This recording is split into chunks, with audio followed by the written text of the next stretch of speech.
GST में बदलाव करके सरकार की तरफ से दिवाली से पहले ही लोगों को बड़ा तोहफा दे दिया गया है। केंद्रीय वित्त मंत्री निर्मला सीतारमण ने जीएसटी सुधार को आम लोगों के हित में उठाया गया एक बड़ा कदम बताया है।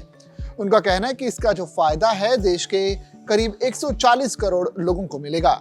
अमेरिकी टैरिफ पर भी उन्होंने अपनी बात रखी और प्रभावित होने वाले निर्यातकों को अकेले नहीं छोड़ने की बात भी कही।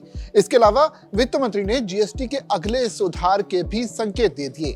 उन्होंने कहा कि जीएसटी व्यवस्था में भविष्य में भी बदलाव देखने को मिल सकता है। इसका संकेत भी उन्होंने इस बातचीत के जरिए दिया। विपक्ष पर निशाना साधा और पूरे देश को जीएसटी सुधार से लाभ मिलने का दावा भी किया। वित्त मंत्री का कहना है कि जीएसटी की नई दरों से किसानों और एमएसएमई को फायदा होगा।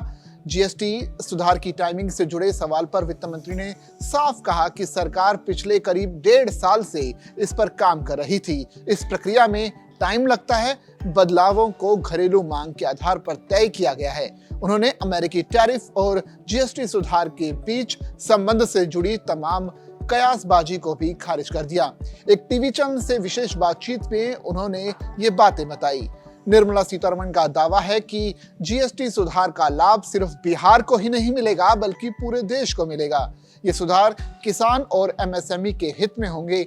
आगे उन्होंने कहा कि बिहार जैसे उपभोग आधारित प्रदेशों में मांग को बढ़ावा मिलेगा। इससे स्थानीय अर्थव्यवस्था मजबूत होगी। इसी बीच वित्त मंत्री निर्मला सीतारमण ने विपक्ष पर निशाना भी साधा। उन्होंने कहा कि जो लोग जीएसटी को गब्बर सिंह टैक्स कहकर उसका मजाक उड़ाते थे वो आज सुधारों का श्रेय लेना चाहते हैं। वित्त मंत्री का कहना है कि सरकार की प्राथमिकता पहले लोगों को राहत देने की है और उसके बाद में राजस्व हासिल करने की। पेट्रोल और डीजल जीएसटी का हिस्सा नहीं होंगे, ये बात वित्त मंत्री निर्मला सीतारमण ने स्पष्ट कर दी। उनका कहना है कि जीएसटी परिषद के पास केंद्र के मौजूदा प्रस्ताव में पेट्रोल और डीजल शामिल नहीं है, ना ही इस पर कोई विचार किया जा रहा है। ये मामला अभी भी राज्यों के अधीन है। वित्त मंत्री निर्मला सीतारमण ने कहा कि जीएसटी 2.0 के जरिए प्रधानमंत्री नरेंद्र मोदी देश के आम नागरिकों पर से टैक्स का बोझ कम करना चाहते थे। नए सुधार इसी से प्रेरित हैं।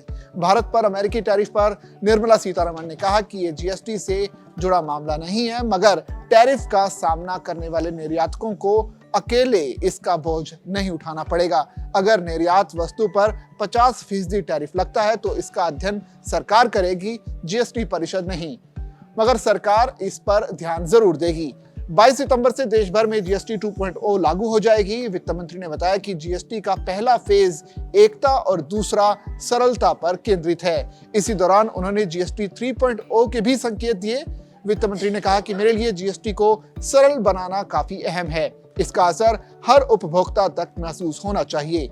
कुछ साल बाद हम बात कर पाएंगे कि तीसरा चरण कैसा हो सकता है। सबसे बड़ा सवाल था कि पॉपकॉर्न पर कितना जीएसटी लगेगा, क्योंकि ये पहले भी सोशल मीडिया पर विवादों का एक रुख रह चुका है। कई तरह की खबरें सोशल मीडिया पर वायरल थी।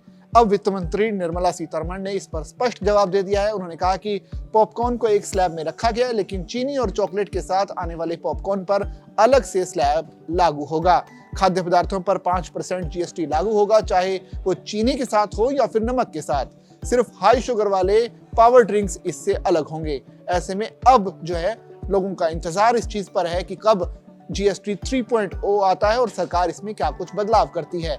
इस पूरी खबर पर आपकी क्या राय है, आप कमेंट करके हमें जरूर बताइए और बने रहिए जागरण बिजनेस के साथ।